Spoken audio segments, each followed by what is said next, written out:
Well, hello. Hello, everybody. Welcome here. So my name is Joe Volevsky.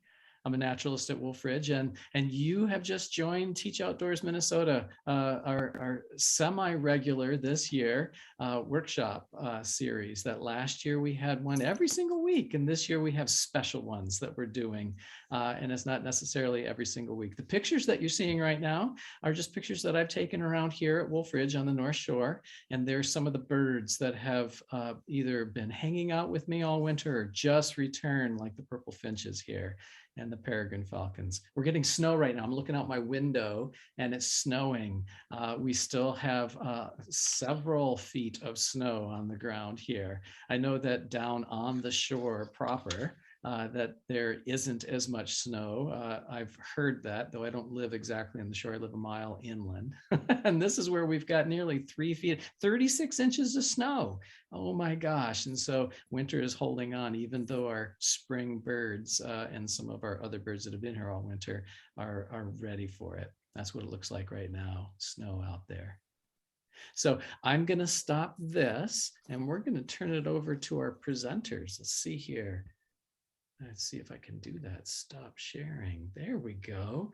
And we've got a couple presenters with Wilderness Inquiry, and I'm not going to introduce them beyond just saying we've got presenters. I'm going to let them introduce themselves. So go for it, Tracy. Great, thank you. So my name is Tracy Larson, and I am the Education Program Manager for Wilderness Inquiry. And I'm really excited to be here today to talk about our programs and accessibility. Great. And hi, everyone. I'm Ann Strootman.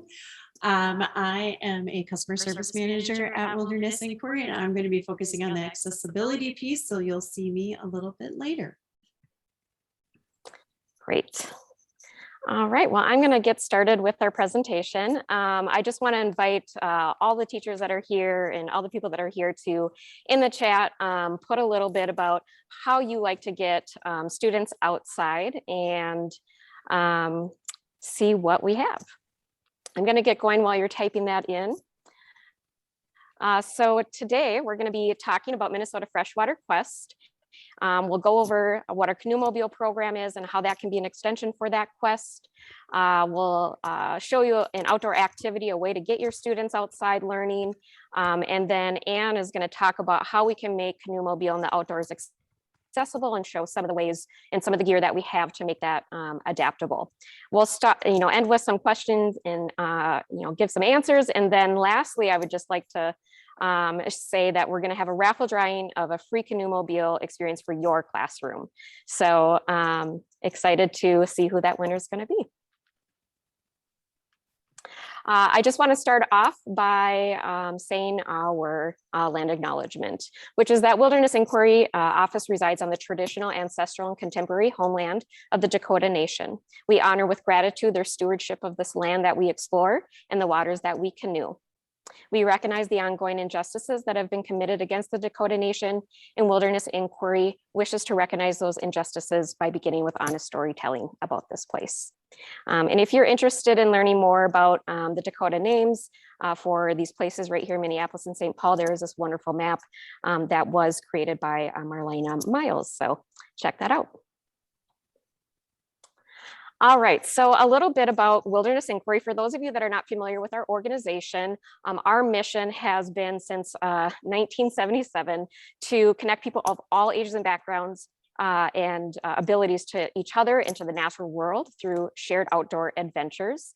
And really the origin story of us is our founder took a group of people up to the Boundary Waters to show that it can be accessible and that people with varying abilities can go into the backcountry and really enjoy themselves if you get creative and use adaptations and have a sort of can-do attitude.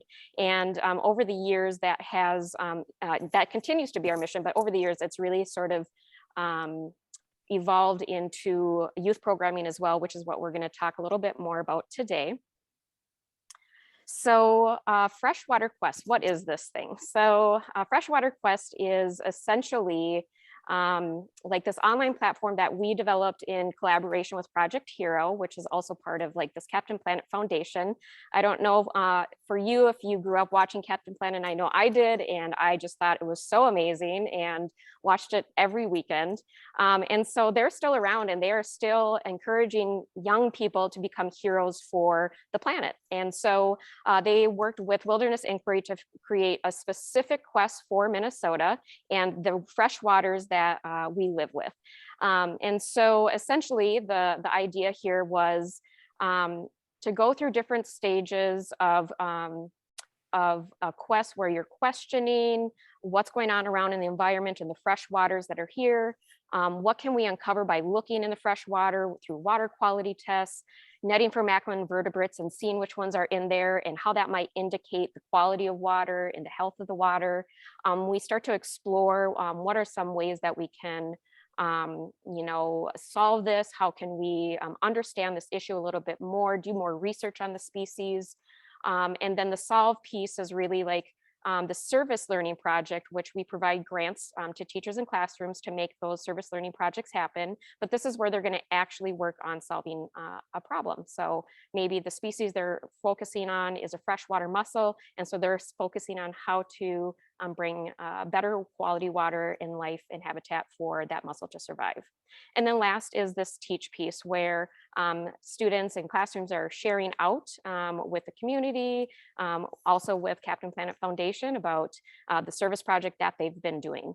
And so why was this created? I guess really when you think about teaching about climate change, ecosystems that are not super healthy, decline of animals and that sort of thing, those are really scary topics for teachers to talk about with students. And a lot of times students have this spark of empathy, and we wanted to be able to catalyze to really take advantage and turn that into action and make students feel empowered to do things about these big issues. And so this is a framework, and it's a completely free tool for educators, but it's a framework essentially to work through some of those big issues in a more manageable and more inspiring and actionable way. I'm going to switch to the website real quick. I just want to show you a little bit about the website here. So just 1 second. Here we go. All right, great. So this is the platform itself, and there is an educator login. And what that does is it's just going to give you lesson plans and teachable moments and different sort of materials that we've created that you can use right in your classroom. And so really this is about these young Planeteers guiding your classroom through this quest. I want to focus a little bit on each of the levels of the quest. And so this first one is what I like to say is that this is so flexible that you can do it either in your classroom, distance learning, as homework, that if you don't have water right next to your school or right in your community that you can easily walk to, maybe students are observing things or they're watching the video of somewhere else, that sort of thing, to be able to understand what's there and what's happening with the water. If you go to Uncover, this is where you're learning how to investigate and understanding what's happening in the watershed. Under Explore, I think this is always like the big favorite for all classrooms, all teachers, all students, is that it becomes very hyper local. So I'm going to put in Rice, Minnesota's zip code. And what that does is it pulls from a system that shows all the different species that rely on our freshwaters and at what level of endangered, how endangered are they? So for example, if I go to freshwater mussels, you can see that we have green, orange, and yellow. And essentially that means orange is like it's imperiled, green is under pressure, like there's different levels of endangerment. And so students can look at each of these and decide, which one do they want to do further research on and which one do they want to be a hero for. So you can learn all sorts of information about that. If they don't want that, you can go back and that sort of thing. But I think this is where it becomes really personal and hyperlocal for students to be able to see what's going on in their own specific freshwaters in their local community. Let's see, solve. This is where you're starting to think about how can I actually solve this issue, doing maybe a watershed survey, a site survey. We also have project ideas so that students aren't always having to come up with everything. So for example, they could adopt a river. They could think about how to do lawn conversion on their schoolyard. If they're more interested in watershed projects, they could think about storm drain stenciling and that sort of thing. And the other piece that we provide beyond that is also who are the partners that you can work with. I am realizing I did not go to the right place. Sorry. Well, we do have, my apologies, we do have a page that shows all the different organizations that you can work with, like Urban Roots or Urban Boat Builders or Great River Greening, that there's local organizations here that are already heroes for the waterways, that are already doing all these wonderful things to help our ecosystem. And then lastly is the teach portion. And this is where if they're doing water quality tests, or they're doing this like observation and research and that sort of thing, how can they contribute to citizen scientist projects to help us understand what's happening all around the country. And then lastly is, oh, here, this is what I was trying to show you, is the opportunity. So Mississippi River Green Team, that there's all these different organizations that students can plug into and right away find the heroes and join them as a hero themselves. So that's essentially that. I'm gonna switch back to the presentation here.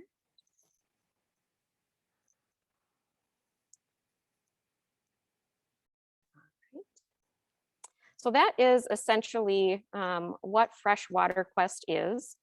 But there are different levels of engagement beyond this service learning tool. So I think of this as like the self-guided quest is that tool I just showed you, where you're just taking your class through a portion of it, all of it, whatever you decide to do, all the way to the level of service learning or the service project.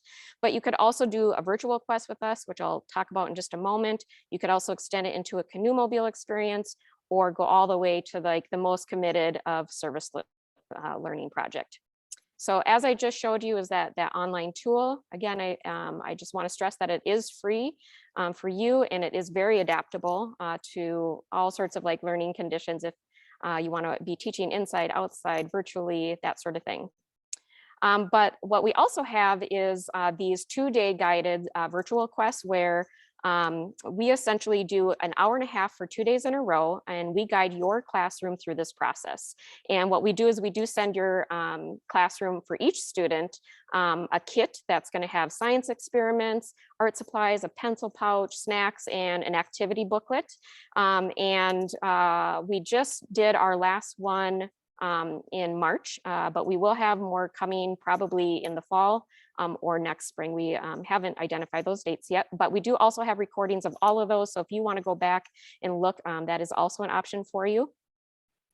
You can either join dates that we have, and we also have gotten requests to just schedule a specific customized one for your classroom. So that is also an opportunity that we can explore with you. Level 3 is that canoe-mobile experience, and this is where we really extend that learning to the outdoors. And canoe-mobile is essentially a floating classroom where it's 24-foot canoes, up to 9 participants can be in there. We need 1 seat in the back for our employee who's our staff who's doing the sterning of the canoe, and also doing the interpretation of what they're seeing and that sort of thing. And this is really where it's place-based, hands-on, and we can extend everything that you've done to the water.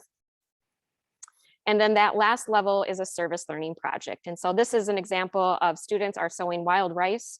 And so that was their service learning project. So if you wanted to do something where we're bringing you out to do your service learning project, maybe it's actually, you've already done your service learning project, but you want to see the progress. And so we're going to bring you out there to see what's going on. And that's maybe in that very last part, the teach part, where we can make sure that the community knows what we're doing, and that the service learning project has been making progress and really making a difference for the ecosystem.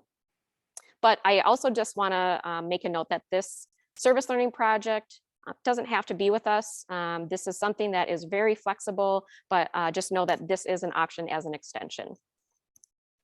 And just a little bit more about our Canoe Mobile program. Essentially, like I said earlier, it's a floating classroom.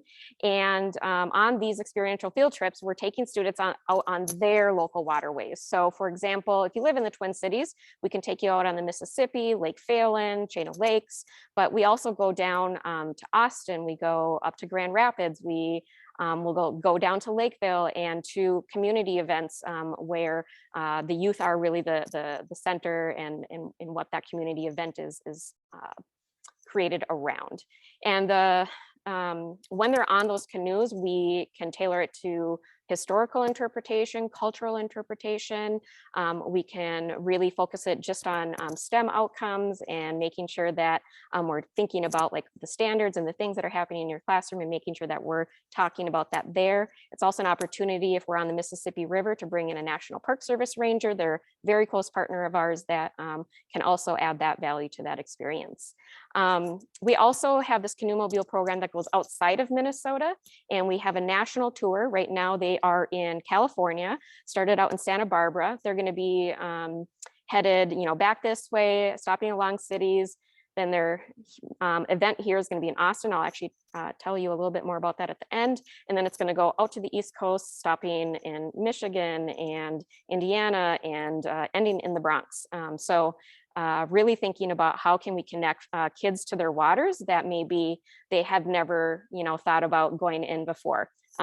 Or just have never had that access. So we just really think of this as this opportunity to get students outside to get the benefits that we know nature gives us, which is, better mental health, better academic outcomes, and just like better health. So we think about this as a way to really enhance what that Minnesota Freshwater Quest is doing in your classroom to really bring this out. And then I also want to just say that we also try to make sure that cost is never a barrier to school classrooms being able to access this programming. So if that is a barrier for your school, we can work with you to provide some grants and some financial aid to subsidize that experience for your students.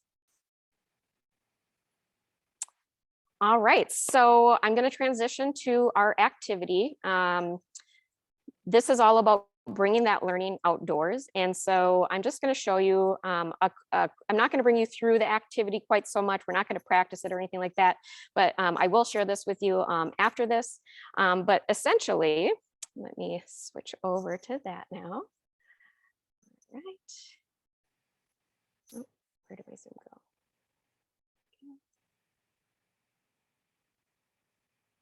Right. So we have this activity that we do in our Freshwater Quest virtual experience that you could sign up for 2 days. And essentially we go on site at Coldwater Spring here in the Twin Cities, and we interpret what we're seeing and that sort of thing. And the idea here is that prairie grasslands have been diminishing in this place that we live that is home to prairie grasslands. And so how can we think about how to recover that lost habitat? How does that impact water quality? How does that impact ecosystems and that sort of thing? And so essentially, you can bring this outside the classroom. You can encourage students to do this at home as homework in their backyard.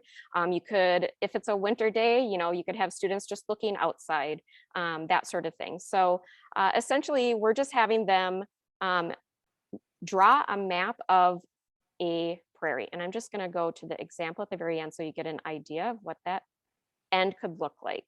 So essentially, they're drawing, their space. This would be their school space or their neighborhood. And they're drawing, and I know it's crooked, but they're drawing what the habitat would be like and planning for that. And if you want to, again, do something actionable with this, have students go through these questions and really think about this. And you could, again, use grant money from Freshwater Quest to fund some sort of project at your school, to regreen, to add some native plants, to do something where kids can look at that every single day they go to school and say, I was a part of that. So this is one way that we like to get kids outside. Another thing that I'd just like to share is one other way that you could get students outside is right after it right after it rains and you are at school, you can bring students outside to do water quality testing of water that's in the storm drain, that's in looking at like where is water gathering that may not be where it needs to gather, and just really thinking through that a little bit more. So there's just lots of different ways to get your students outside. So I think I might be at a time to switch over to Anne. Let me just take a look real quick.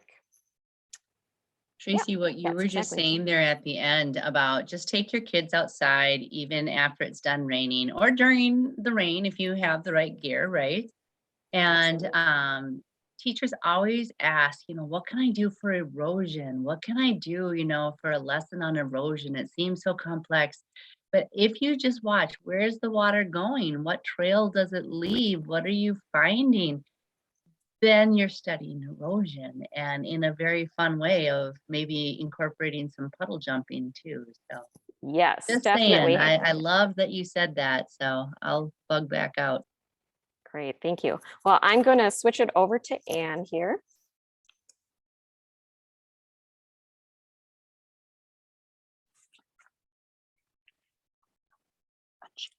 Oh.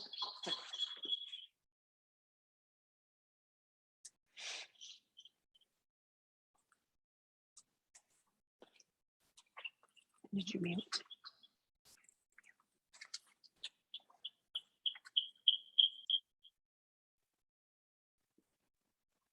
Okay, I think we figured out our sound system here. Perfect. All right. So I'm going to show you a few pieces of adaptive equipment and ways that we can make canoeing specifically more accessible for anybody that has different mobility issues. So one of the tenets that we really focus on is that we use universal design principles. What that means is that what is good for the person with a disability is also a benefit for the entire group. And I think one of the best ways to illustrate that is we're going to take a peek at something that we bring along when we are paddling, usually on rivers or on lakes. This is actually just a portable dock that we've developed. And you'll see that underneath here, we've got some little step stools. What we do is this is a really great way for us to load participants in and out of our boats. A lot of times, if you're new to canoeing or being out in the water, you might be a little hesitant to step on uneven ground. You might be hesitant to get your feet wet, but this gives a really stable surface for somebody to get in and out of a boat. So we bring that along with us pretty much everywhere that we go. Now we're going to slide over to a canoe. This is one of our tandem canoes, much smaller than what we use on our Canoe Mobile program. Our Canoe Mobile boats are 24 feet. This is 18, but this was much easier for us to maneuver in our warehouse. So just use your imagination that this is a much larger and wider boat. One of the pieces of equipment that we use for people that maybe are using wheelchairs, the first piece of equipment, if they don't have any ambulatory skills, is we might just use this little transfer belt so that somebody can transfer in and out of a boat. Once they're in the boat, we have a number of different types of seating that we can bring along in order to accommodate somebody. So this particular seat would be anchored into the boat, either into the seat or we can set it on the bottom of the boat. You can see that it does give a lot of support for somebody who maybe doesn't have control of their trunk, and also a little bit of neck support. So I'll just set that one down. If somebody uses a wheelchair, but maybe doesn't need quite that much support, we've actually utilize, this is just a random stadium chair. So again, this could be used for lots of different circumstances. It could be used for somebody who maybe just has the need to have more back support, or maybe they need a little extra cushion when they're sitting. So we try not to make things too complicated or use too much of specialized equipment. We really like to just utilize things that are pretty run-of-the-mill. And then this is another type of seat that we would use in a boat as well. So it doesn't have quite as much padding. It's a little bit smaller. It might work better for a child. One other piece of equipment, we actually call these bolsters. They're very simple. We really just have tarps, soft tarps inside of an old tent bag. But what this does is it allows us to kind of put some padding around somebody. So if they don't feel like they're fitting in comfortably in a boat, we can put some bolsters around them. This could be for back support, lots of different uses for that. And then if we just need some very thin padding, we've got some pads like this as well. All right, so I'm going to move on to some paddles. We've got a couple of different types of adaptive paddles. This one I really like. It's super easy for somebody to use. You just slide your hand in there to grip. And this is really handy for somebody who maybe only has one arm that they feel comfortable using for paddling. So it does give them an opportunity to participate. And then lastly, this piece of equipment is actually something that you could attach to your upper arm. And just the way that this one is designed, it does give you a little extra leverage. So if you don't have a lot of paddling strength, this would allow you to participate even more fully. The one thing that we do like to tell people is that we just ask you to participate to your comfort levels. So if there's a student who is really just wants to go along for the ride, we are happy to do that. So students sometimes will just sit in the middle of the boat. And they're still getting a lot of activity from that participation. We also really like to know ahead of time if you've got a student that has extra support needs. That just allows us to plan and make sure that we have the appropriate equipment along so that we can meet those needs when students do arrive. All right, I think that's all I've got for now. And of course, later on, if you have questions, we'll be happy to answer those.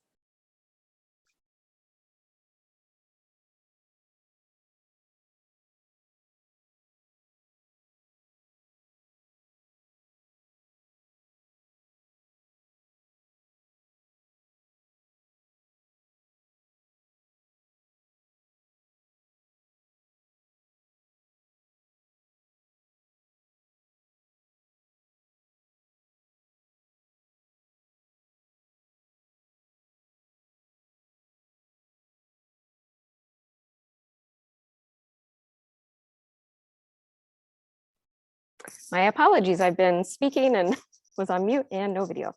All right, so next up is experiencing it firsthand. So if there's teachers on this call that are interested in seeing this firsthand, we do have community events coming up. You can see that we have them in Austin, St. Paul, Eagan, Fairmont, Minneapolis, and then we also do have paddles down the Mississippi River right here in the Twin Cities, very similar to what you see here in my background.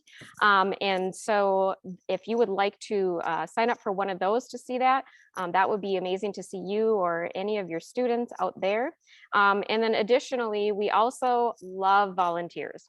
And if you would like to volunteer for a day trip, you're welcome to reach out to Anne and she can get you plugged in with the right event. So we'd love to see you out there. So I just want to say thank you. And if there are any questions, we would love to answer them. This is so exciting. It's so fun to have you both with us. Thank you. I know we have a smaller group today, but if people want to just unmute, if there's a question or a comment that you would like to give either Tracy or Anne, we'd love to hear from you. Absolutely. So this is Joe again, and I just wanted to comment that the one thing that makes me so excited about all the different things that we've done here with Teach Outdoors Minnesota is how many different collaborators we have, how many people come together to be able to share. And I want to emphasize that all of the materials that you've referenced and this video and everything will be put on the Teach Outdoors Minnesota website so that we can access it. And folks who have been using that already know that the website that you referenced will have that linked directly there so people can use that as well. And I just want to thank you for inspiring so many different people here at Wolf Ridge, where I've been working for the past 30 years. I know that universal access has been a phrase that we use, and we were inspired first by Wilderness Inquiry many years ago to use that not only for physical access, but for access throughout. And so I use that all the time. When I hear that, I get excited and remember that it was Wilderness Inquiry that first inspired us. So thank you. Thank you.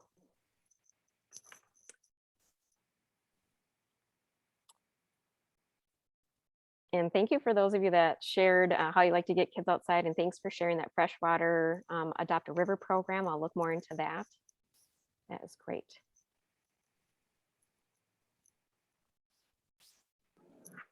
Excellent. Well, if there aren't any questions right now, again, I want to thank the two of you so much, and that I know that when we put these on the website that several people watch them. And so what I ask is that folks who end up watching this, get in touch with us and let us know what other questions you might have, and that we can reach out. And you also see the email addresses of both Tracy and Ann, and that you can connect with them as well, I'm sure. But again, I just want to thank the two of you for sharing what you had. I just want to tell you one more other thing, is that this morning when I woke up, I thought to myself, today, my theme is watersheds. And I wasn't even thinking about this presentation later. I was just thinking watersheds, and that I was trying to take pictures of different things, because our rivers up here are just bustling. Oh my gosh, they're just going because of all this moisture that's melting and all the snow. And it's just so fun to see that and go, oh my gosh, my head's been thinking about watersheds the whole day. And here you go, you're capping it off. So thank you. I especially am excited to explore the website a little bit more about some of the resources for educators. Great. And Yeah. speaking of waterways, we do have a raffle that we would like to do as well. Right. So I've put names in this hat, or actually mug, and the winner today is Nanette. So Nanette, if you could stay on just for a little bit, you could give us some information for Tracy and Ann to contact you and have your class maybe go out on one of our local waterways. So that would be really fun in their canoe mobile. So congratulations, Nanette. Lovely. Well, thank you, everybody. I appreciate it, and I hope you learned something today. Excellent. Thank you.